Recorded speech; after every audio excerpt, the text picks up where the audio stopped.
Alright guys, I'm back here at work. Look at this. Look what I walk into the next morning. Okay, now I thought I covered all this stuff up. In fact, that is leaking. That's transmission fluid leaking from that axle housing opening. Caught myself putting a rag right there, guys, so it wouldn't leak, but you know, liquid can penetrate through cloth. Okay. So where are we at? Getting ready to install it. As you can see, I guess junkyard engine. Now, it's a good chance to look and see if this rear main seal leaking. I don't see any oil right here, so I'm gonna go with it. It's also a good chance to see if this oil filter adapter housing leaking. It looks fine. I'm going in it because I'm basically out of time. So here's the shield you got to be careful with. You will have to reuse this. I don't know what'll happen if you don't, but I don't want to find out either. So it will get reused. I put that in place. So when we all set, all we got to do now, I had a jack up under the transmission so I can lift the transmission up. I will have to clear. Y'all see how much space I'm fighting with. That's why all angles need to be addressed. So I will jack the transmission up partially so it will meet the rear of the block at a particular time when I set it in here. Okay, now guys, some of you guys mentioned why was the engine low on oil.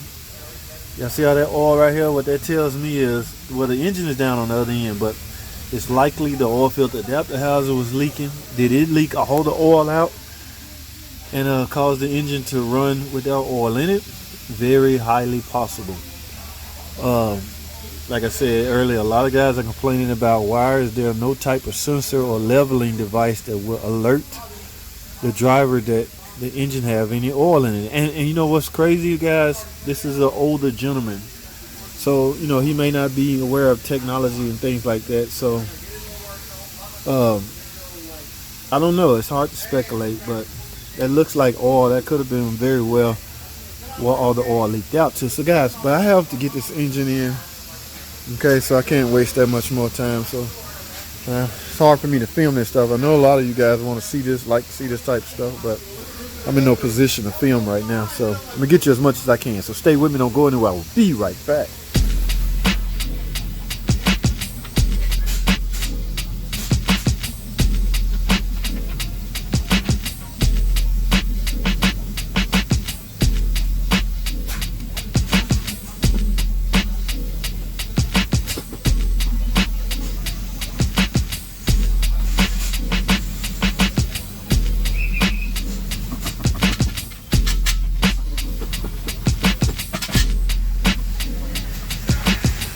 See, I'm having a hard time clearing this.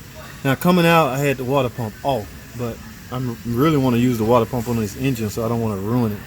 And I am definitely fighting for space. I'm clear right here enough to go on down, but see, the engine is loose. But because I'm catching on here, as he was going down, he was bending on this, and I don't want to damage that, so I'm gonna take this water pump off. It's not that hard. Actually, I had all of this off coming out, so it was a straight shot out. So as you can see, look how much room. Now even if I turn it sideways, it's still hard to get in. So, but it's easier to just take this off. So that's what I'm gonna do, guys. Let's get it.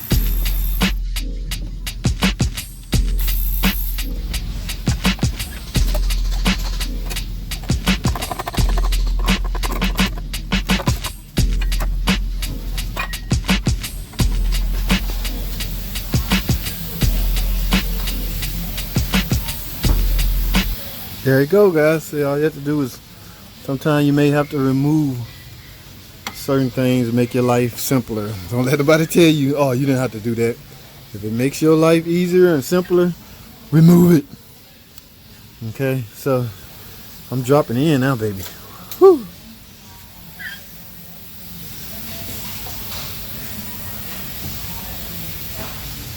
That's it. Once I clear this bell housing,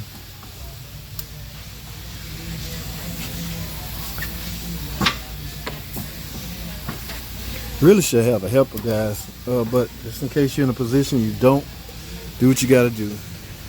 All right, guys, I got it sitting down in here now, guys. You see I'm loose, right?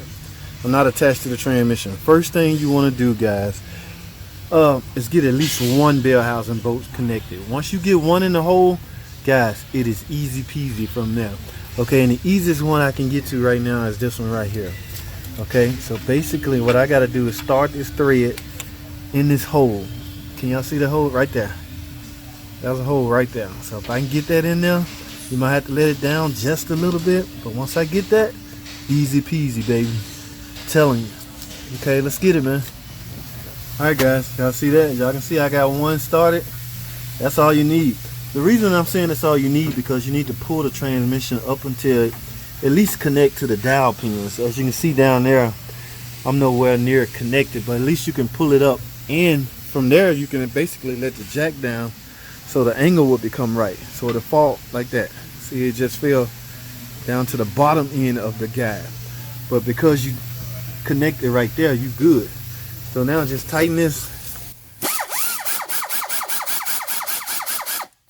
See how I just pulled it up and the dowel pins has connected. All right, guys, that's pretty much it. Now I'm gonna leave the horse connected, lift up on the horse and connect the motor mounts part. Okay, because I don't want the engine hanging while I assemble everything. So at least get the engine mount. There's the engine mount right there, or there's the bracket, and the engine mount is on the ground. I'm gonna get that connected. That way the engine will be sitting flat in the car, and that way I can start installing things. All right, I have to get this thing out by today. So guys, that's my recording is limited. I apologize. When I have some free time and I'm doing the engine, I can go through it step by step. I know one guy asked me, I read all the comments, guys. I read them all. I don't know if it was Victor or somebody.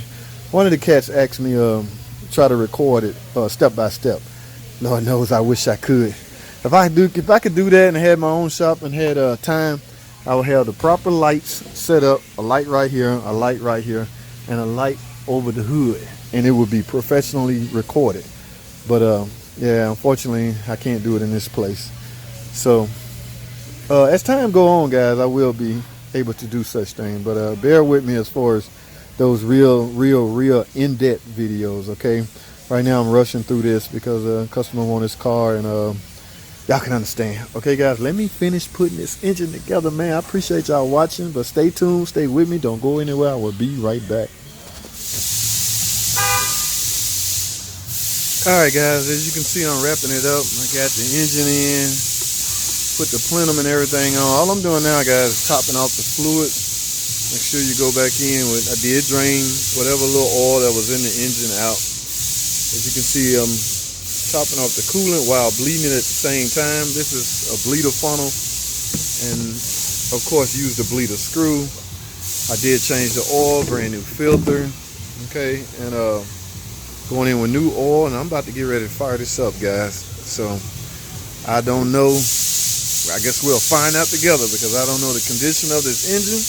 I don't know anything. I'm gonna top off the transmission fluid. I did lose some fluid when I removed the axles. Okay, I know I lost at least a quart or two. So let's finish up, guys. All right, guys, I don't know what all that is, but it's running. Don't sound too healthy, and I hear an exhaust leak. Oh, that's power steering, guys. Remember, I lost power steering fluid, so I need to add some power steering fluid. Woo! Had me worried there for a minute. Let me get some power steering fluid added, guys. We're gonna see it's slowly going away. I hear an exhaust leak. Y'all hear that? Let me add some power steering fluid first. All right, guys, I am done. I'm gonna take this over to the detail to get cleaned up, washed up. I was gonna try to see if I can, I'm not a body shop guy, but I'll check some screws or whatever and see if anything loose. It sounds fairly good. That noise you was hearing on initial startup, I forgot I removed the reservoir, so there wasn't no power steering fluid in it. I topped off the trans fluid, topped off the oil. I'm full of coolant. It has burped out. So now I'm gonna get on the computer, guys. Do not forget this step. Get on the computer or your scan tool and relearn cam and crank. Okay, because this is 3.6 Pentastar. You have the option to clean the phasers, exhaust and intake cam phase on both heads. You have, depend on your scan tool. Like I say, our scan tool will let us do that. So if nothing else, please relearn cam and crank. Okay, because all of that needs to be configured to the computer. All right, now because they say this came out of the exact same car, it shouldn't be much different, but I still would relearn cam and current and reset all adaptive memories. Okay, reset everything, then go drive it and let the adaptive memory relearn, you know, a new driver, everything like that. So guys, I gotta wrap this up. This video took way too long. I'm sorry I didn't get in detail about removal and all that. I apologize, but here you go. Here you go. Something else to watch. That's about it, man. It wasn't that bad at all, guys. Not nearly as bad. Just, I hope this customer has learned a valuable lesson as far as making sure you have oil in this car before you drive it. Okay. I don't want to say nothing bad about people that do that, but I probably should, so they would. You would think, you know, when you hit your pocket, you'll learn quick, or you will really learn when things hit your pocketbook. So maybe you don't have to say nothing. Maybe that bill, whatever it costs to do all this, will hit home, and he would be that's enough education for him right there. So I don't know, but I'm done, guys. Thanks for watching. Come and subscribe, and I'll see y'all in the next video.